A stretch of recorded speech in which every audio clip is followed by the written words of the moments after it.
Oh, well, welcome to Conscious Living Collective and Happy New Year to everyone. We seems to have some technical issues, so let me adjust and let me ask you first if you can hear me and if you can see me. How is the connection?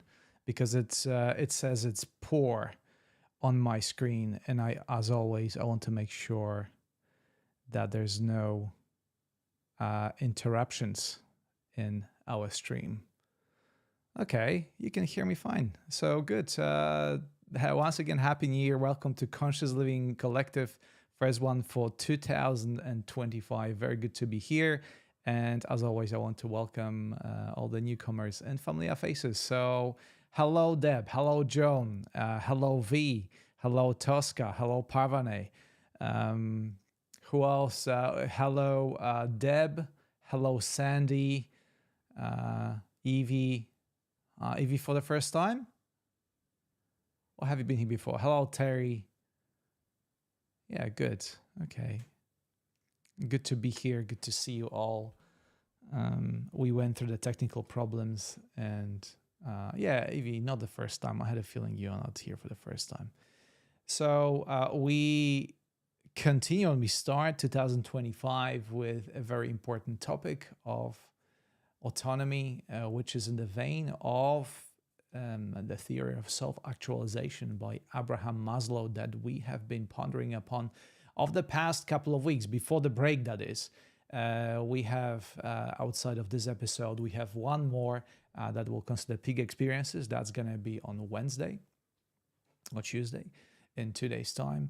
But today, very, very important topic, something that has been important to me for a long time and something that I have been developing, that autonomy of my thought and my being for a long time. And I want to put it into perspective today. But before we jump in, for those of you who are not familiar with the Maslow theory of self-actualization, I want to create or start with a very short reminder of what that is and where we start. And we start with the hierarchy of needs or the pyramid of needs. If you remember from, I don't know, economy class or from school, it's a very popular theory that Maslow created to kind of create a platform for self-exploration and human development. And Maslow's belief that self-actualization is the culmination of fulfilling lower kind of level needs that include physiological needs like food, water, and shelter, safety needs, security, stability, social needs, love and belonging, and esteem needs. And that's the form of respect and self-worth that form that pyramid that everybody knows. But ultimately, it is a theory that points towards path towards what is to be human.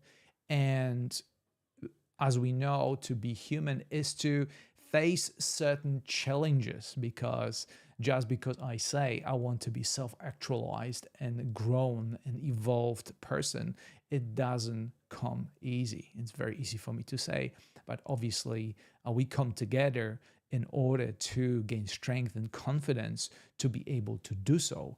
And obviously those main challenges that we face in the theory of self-actualization are of the external constraints that include societal norms, financial limitations, or oppressive systems. Although I think if you are connecting with me right now, I can believe that you are living at the moment in a democratic system that is not as oppressive, not as oppressive as we know from the past. We have a lot of freedom compared to the past, and I think this is a great development. But that's just one of the challenges. There's also the internal barriers that I love to address that can be dealt with through mindfulness, and internal barriers include mostly fear of failure, such a human thing. We are all afraid to fail, And this is a normal thing that we need to acknowledge in order to move with our development. We always will have that fear. It's not about not having fear of failure, but it's mostly about being able and gathering courage to overcome the fear and act in the presence of fear. There's also that is being accompanied beautifully by self-doubt, as you can imagine. We are afraid, okay, what if? What's going to happen when I fail? All the consequences. That flows from unresolved emotional issues. So you can see that the theory of self-actualization is a very complete package that delivers not only points out towards the issues, but also points out towards the solutions. And one of the challenges, the third one important to mention as an overview of this theory, is distractions that we have to face in order to in the path to self-actualization. And we all know the modern day challenges like information overload and superficial pursuits, pursuits of money, pursuits of good looks, pursuits of material wealth. These are all superficial things, and I know many of you may disagree with me on that, but these are superficial pursuits that ultimately very often, certainly in my case, get in the way of being fulfilled and I wouldn't say happy, but fulfilled and content. I think happiness, it's a word I'm using very carefully here.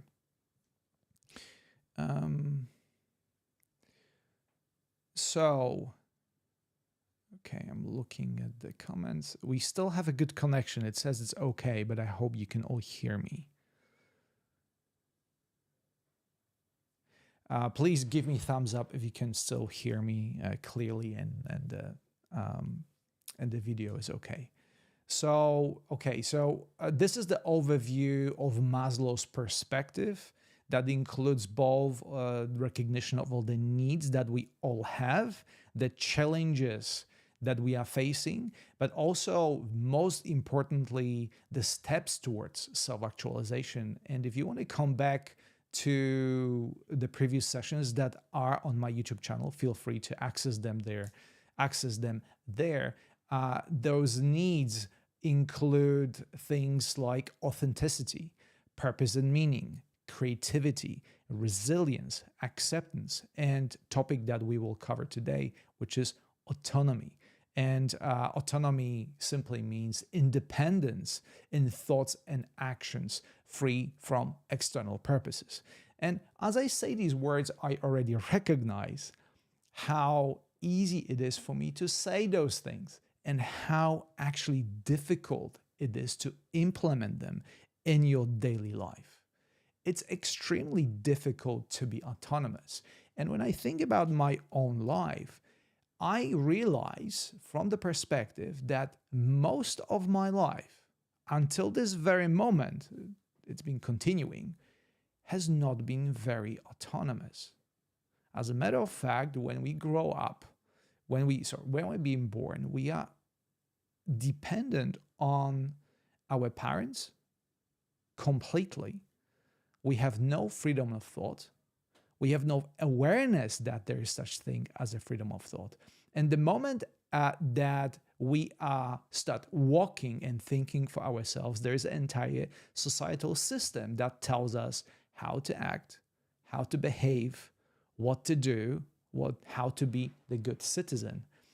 And in all that system of conditioning, we are hardly ever asked to think for ourselves. As a matter of fact, when I think about the school system I went through, and I went through literally decades of education, primary school, secondary school, high school, university, then my Ph.D., then still within the framework of the academia, there was more learning and more studying.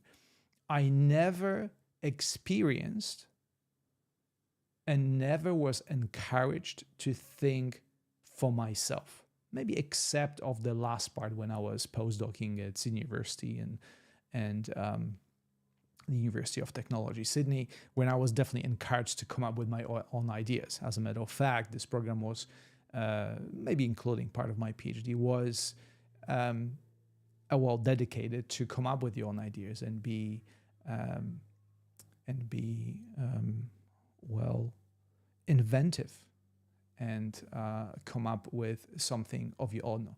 But for most of the time, that was not taught to me. And I think to myself that the world, how it's designed today, does not support autonomy. As a matter of fact, every time that people try to go against governments, they're being punished for expressing of the ideas. The freedom of speech that it's part of the, for instance, all of the constitutions, is usually not something that is supported. We have entire system in our governments that reinforce the rules that go very often against freedom of speech and expressing our ideas. So tell me, correct me if I'm wrong, and perhaps share with me your experience, but I did not find myself being encouraged to be autonomous through my career, through my life, and through my education. And then the time came when I struggled tremendously, and I shared that with you, that story. It came to me throughout my life, but mostly towards the end of my PhD when I experienced crisis crisis of being, so to speak. And I ask myself, is the life really about what I think what I was taught it is, or is there something beyond that? And that's, I think, wasn't the first time, but certainly time I remember where that autonomy was put into test. Am I doing what I'm doing because I've been taught so? Because I try to please someone? Or is it because what I'm doing is aligned with who I am? And again, theory of self-actualization or self-actualization concept, according to Maslow and in general, is the time where you actually try to discover who you are, which is huge part of the process, and it's ongoing process, never ends. There's always more to it. However, like I said already, there are many constraints that take us away from the process of self-actualization, process of thinking to ourselves, discovering what truly our values. If you want to think about what your values are, feel free to come back to the previous episodes when I was talking about the resilience that comes with supporting your own values, or even better, discovering what your values are outside of the societal restraints that we all experience to some extent. So that's what we talk about today. Autonomy. Do you find yourself autonomous in your thought, in your action, in your behavior? Or do you find that those basic needs sometimes, the survival needs, are overshadowing your autonomy? How do you think it is for you? And by the way, once again, I had information on my screen that the connection is bad. So please do let me know if you still can hear me. I appreciate that.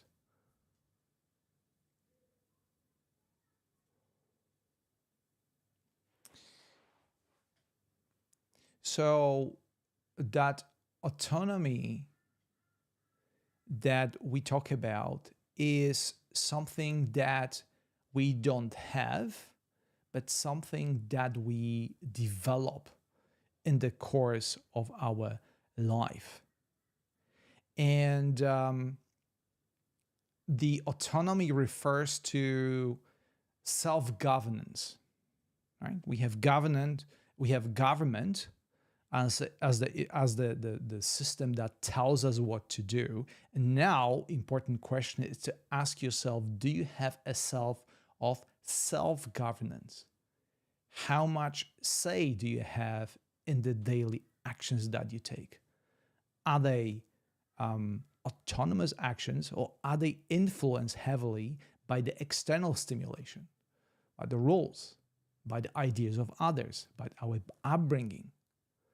What is your capacity to make choices based on your authentic self?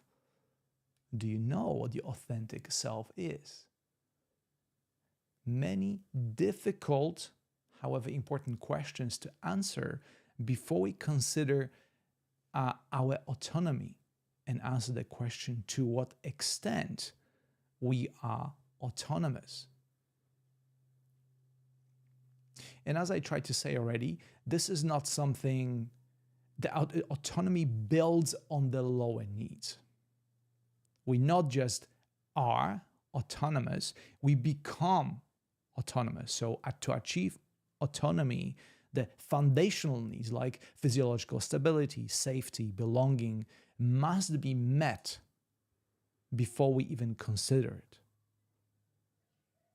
Other needs like esteem, self-respect, recognition, they all play a role in the process of developing autonomy. And once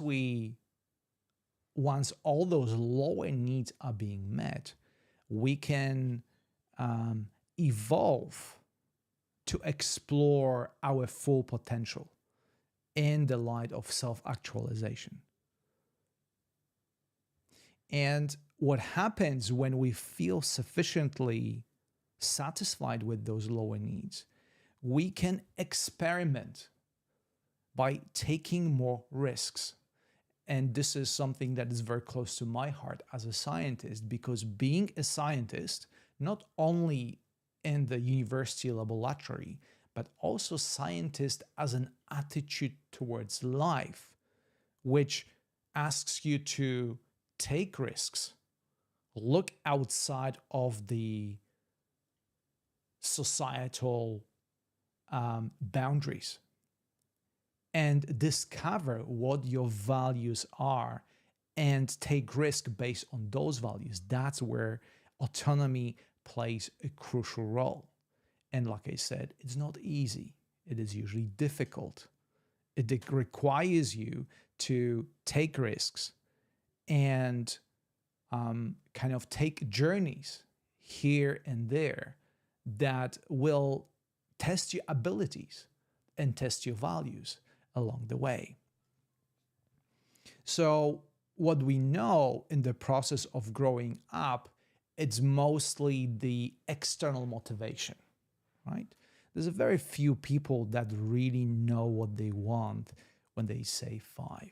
There are marvelous, the geniuses that kind of being born with that very, it's almost that they came with a very specific mission in this incarnation and they know exactly what to do. But most of the people, they rely on the external motivation. They're being told what is right, what is wrong, and what is life about. Okay, that's external motivation. But as we grow up and develop the autonomy, we start being motivated by internal things. We call it not extrinsic or external, but intrinsic motivation. And intrinsic motivation is the pursuit of your goals that are based on your inner values. And once again, we're coming back to the question, what are those inner values for you? But once you know those inner values, then the goals that you choose to pursue are usually aligned with them. Because if the goals that you pursue are not aligned with who you are, who your true self is, that you taking risk of being miserable. I'm sure, I'll ask yourself, have you ever done work or have you ever went to work which meant nothing to you? And you did it purely to, I don't know, make money and to pay bills, to satisfy those basic needs? In my case, the answer would be yes, resounding yes. And that was mostly the time where my motivation was external, was very superficial. The motivation came from what others told me because I didn't know myself sufficiently in order to make those decisions for myself. So ask yourself right now, what is the motivation that guides you day to day? Is it external motivation or is it intrinsic motivation that is based on your inner values?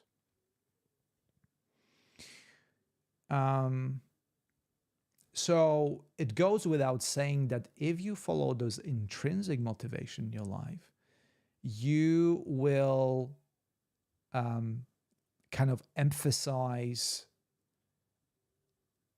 fulfilling your unique personal talents.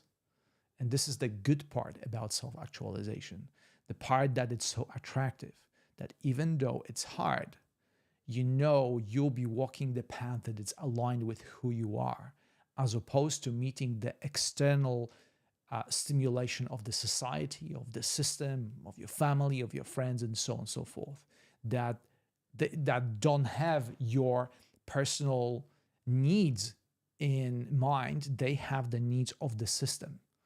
And the system is designed, for instance, you have a chemical system is to make profit. You have societal system is to maintain order. But on the level of on the level of the individual, maintaining order, it's perhaps not something that you are concerned with. But you will experience the external pressure from the system to, behave yourself orderly. Mostly pay taxes, be a good citizen, which has nothing to do with expressing yourself freely, the freedom of speech, with being autonomous, having your own ideas, exploring those ideas, taking risks. If you ask me right now if your government will encourage you to take risks, go on a trip, maybe potentially injure yourself, do something that is outside of the stay safe kind of argument, your government will always tell you, no, stay safe, play safe.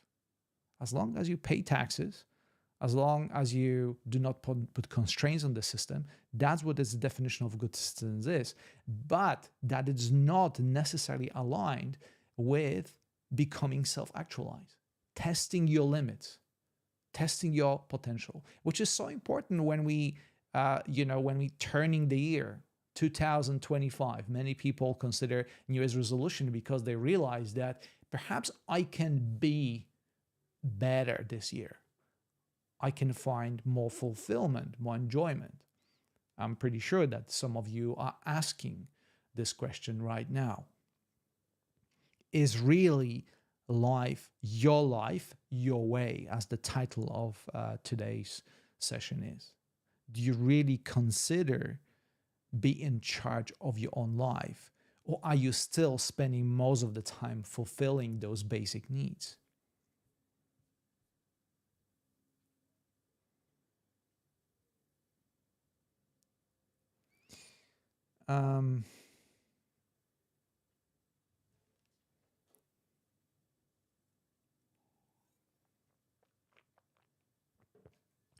So a few questions around that. And for those of you, by the way, who are joining for the first time, this is Conscious Living Collective. We discuss the theory of self-actualization by Abraham Maslow today about autonomy. And we will follow shortly with meditation because mindfulness, it's one of those wonderful opportunities for us to explore who we really are. And you'll be able to put this autonomy into test and mostly see how your thoughts that you haven't chosen most of the time are intruding into the space where you want to be yourself or discover who you really are. So I just want to say here on Insight Timer that mindfulness, it's a big part of the process of self-actualization because it allows you in the laboratory of your own space, your own mind, and your own self to explore and to put into test everything that we talk about here.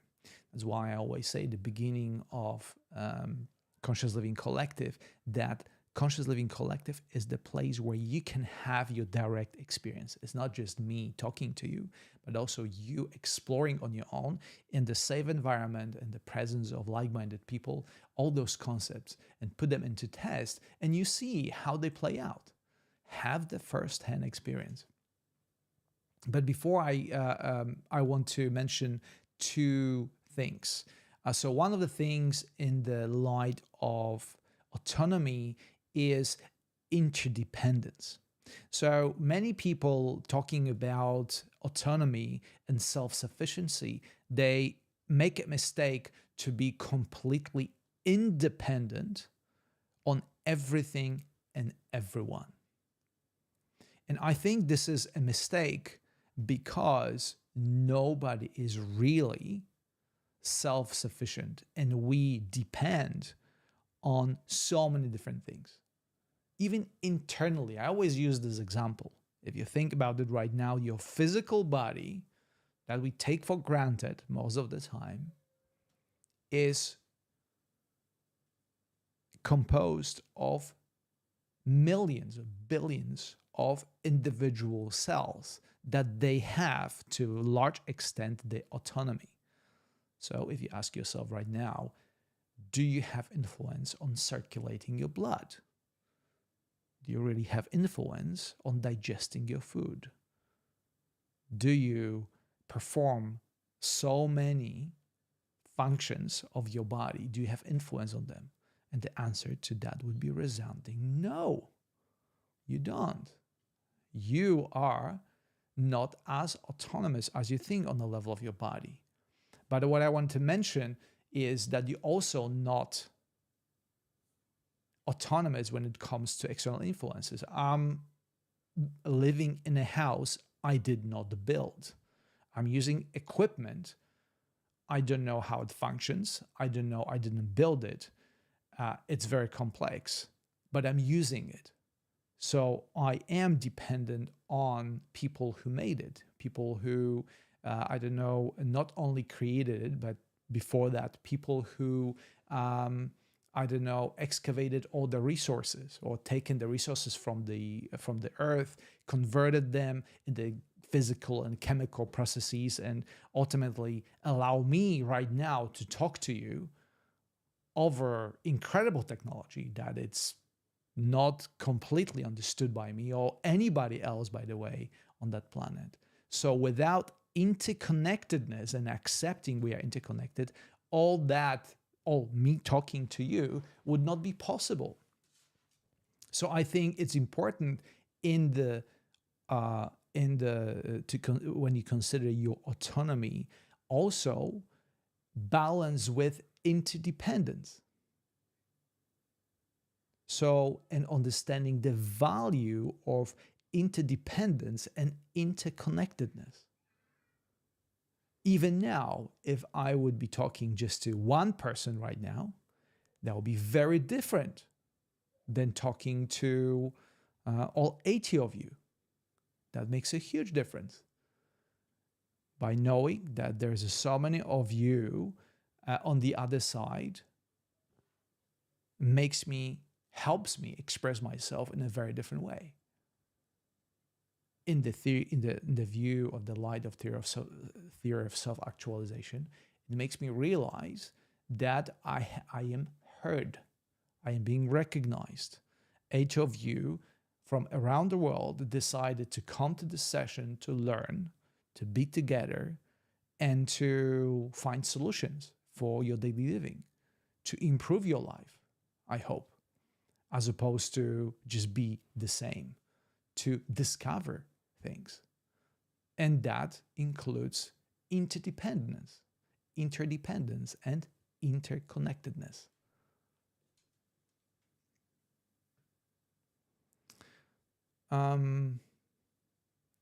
So now we're coming closer to actually practicing the autonomy.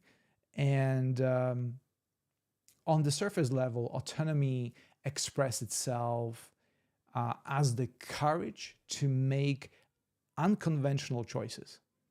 This is something that becomes difficult. Taking a risk on something that is unconventional and perhaps does not follow what the governments and people around us want us to do. Do something that may fit within or does fit within your value system, but is unconventional. Push yourself, or not push yourself to the limits, but checking where the limits of that physical body and physical or human mind are. This is what it means to discover your personality, who you are, and becoming self-actualized, to push those boundaries, to explore those boundaries. And we often say about following your passion, right? But before you follow your passion, you have to find out what your passion is. You have to discover, what are you good at?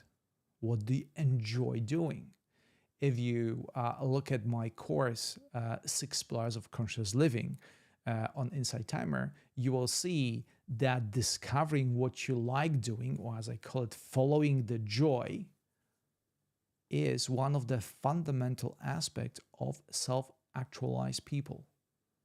Because my 8-day course is very much in the vein of discovering of who you are, becoming more self-actualized, and that comes with many techniques and many different ways of, I present in the course many different ways of doing so.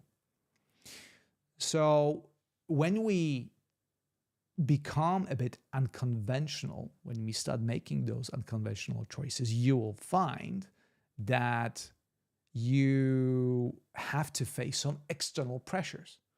The system is not always happy about you being more unconventional. You know, we're talking about the freedom of speech, standing up for yourself, standing tall, and not resisting, but withstanding, I should say, those external pressures and still being yourself. And that includes taking risks. Playing safe does not always allow you to explore who you really are. As a matter of fact, taking those risks, it's an integral part of the process.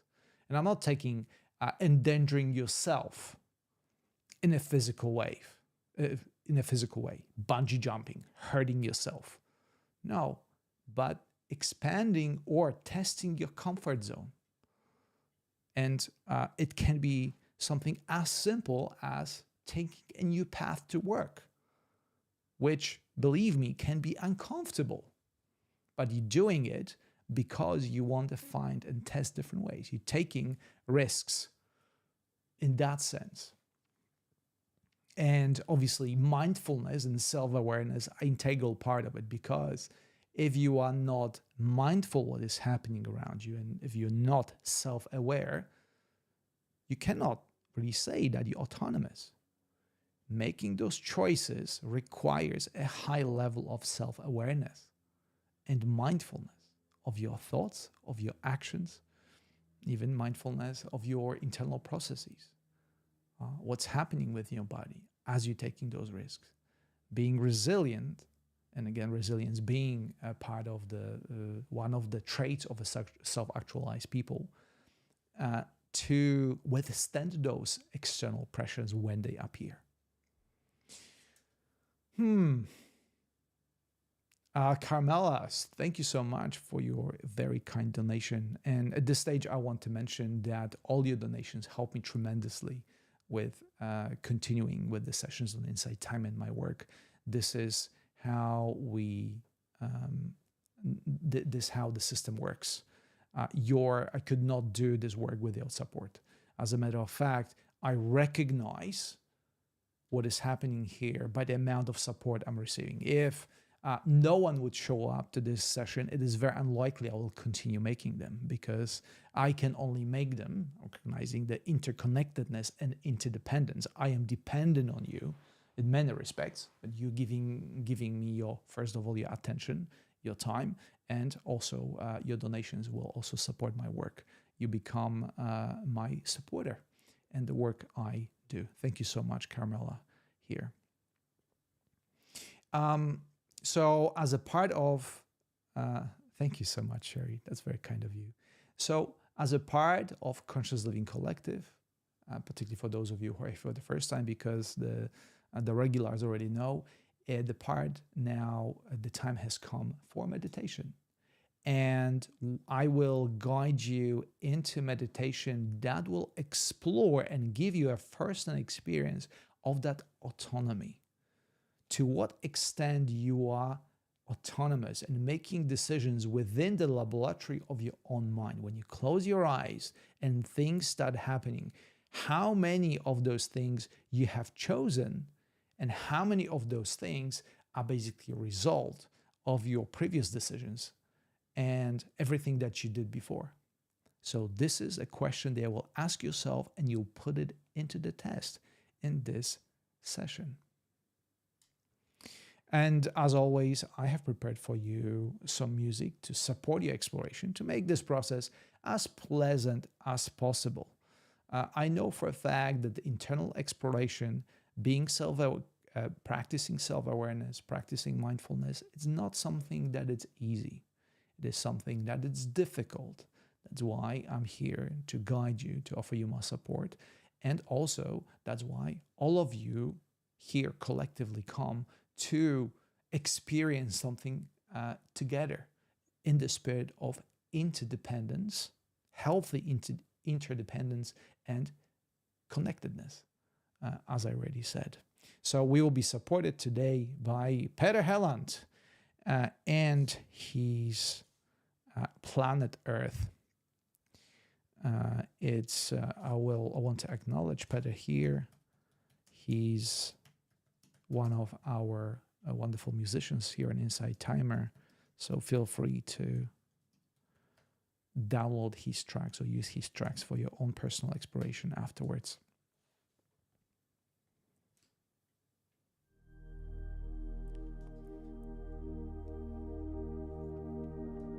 So make yourself comfortable and get ready for the exploration. Let's see how deep we can go.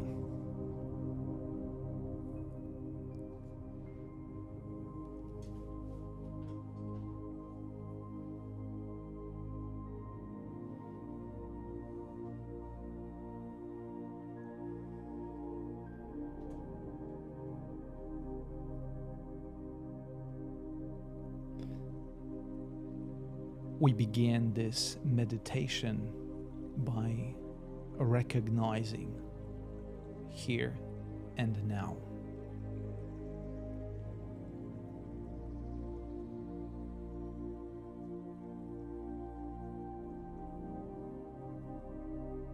Recognize your immediate environment, making sure that you are comfortable and at ease as much as possible.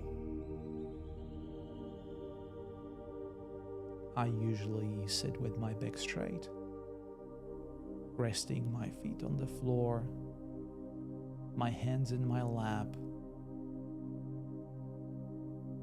making sure to limit all the external pressures, increase my comfort to the best of my ability.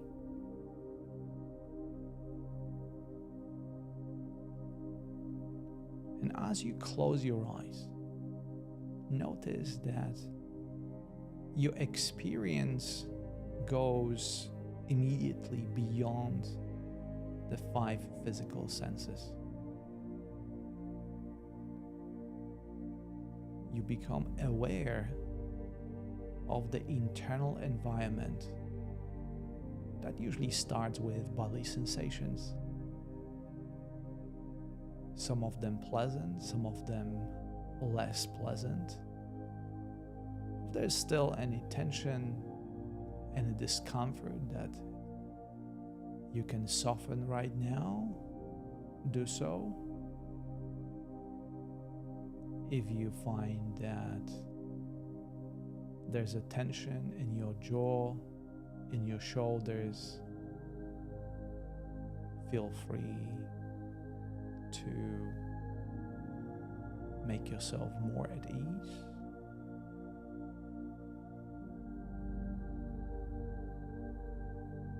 Softening your internal gaze.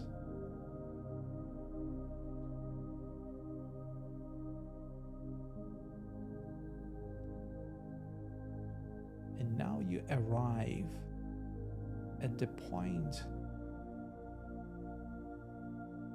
where awareness becomes the forefront of your experience. In the absence of the physical stimulation, you may find there's more space.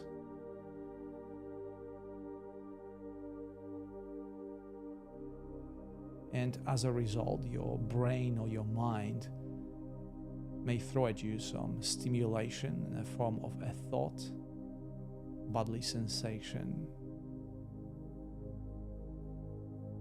maybe an internal image of a sort. But before you engage with any of the above, ask yourself, who is the observer of these experiences?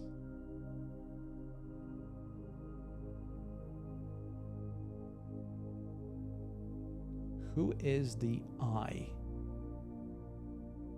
in this experience, and where the I is located?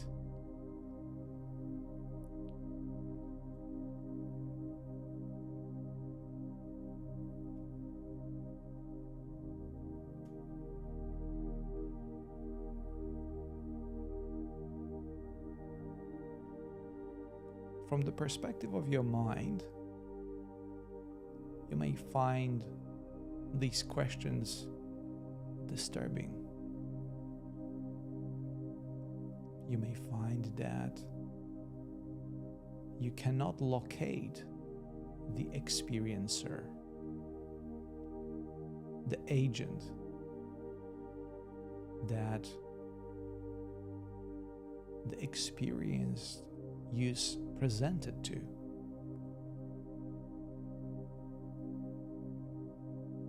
There's no physical place where you can find the agent that receives all the experience.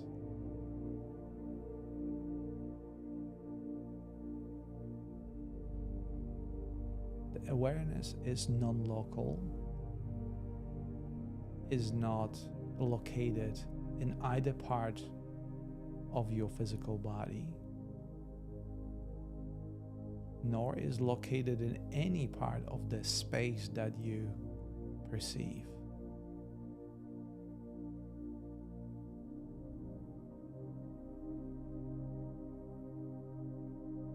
At the same time, you may find freedom of expression in very autonomous way, whereby surrendering the control, you gain all the freedom to experience purely the here and now from the perspective of awareness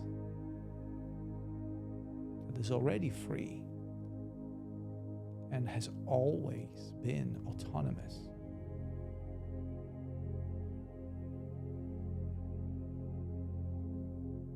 Awareness is already fulfilled. Awareness does not judge the experience, but simply making the experience happen.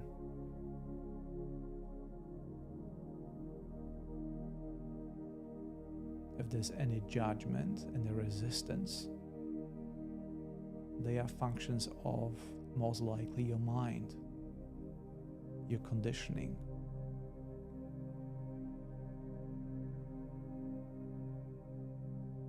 And by experiencing that resistance in awareness, you freeing yourself from these restraints.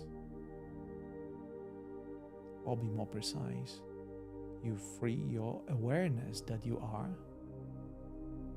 from those constraints.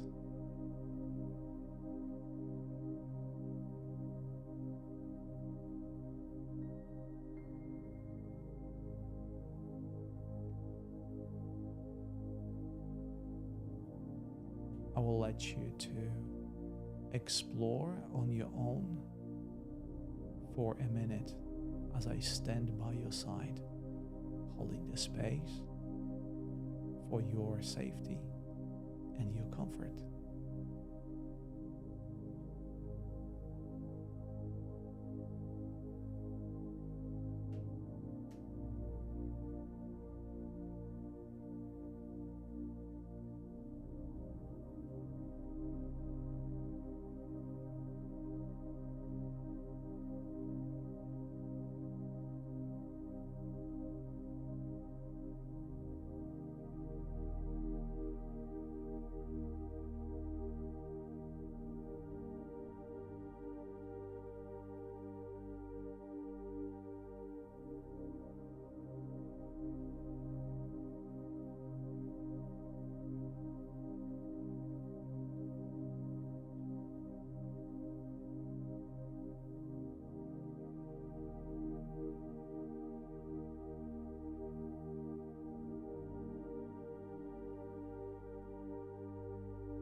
And now it is time to return.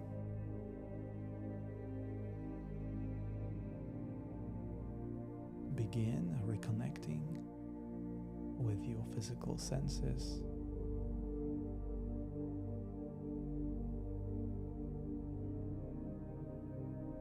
Hear the sound of my voice, the sound of music. Reconnect with your vision, brighter and darker spots in front of your closed eyes.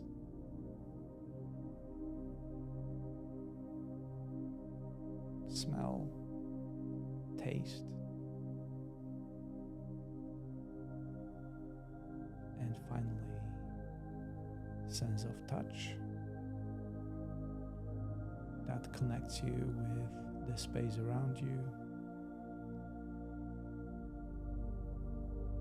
Feel, experience the shape of your body through all skin that touches the surface upon which you sit.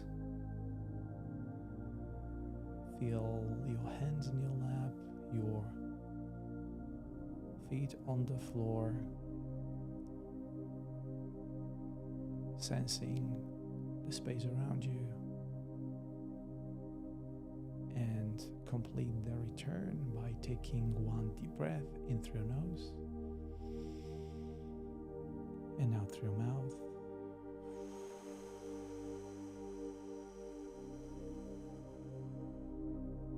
And when ready, open your eyes and welcome back.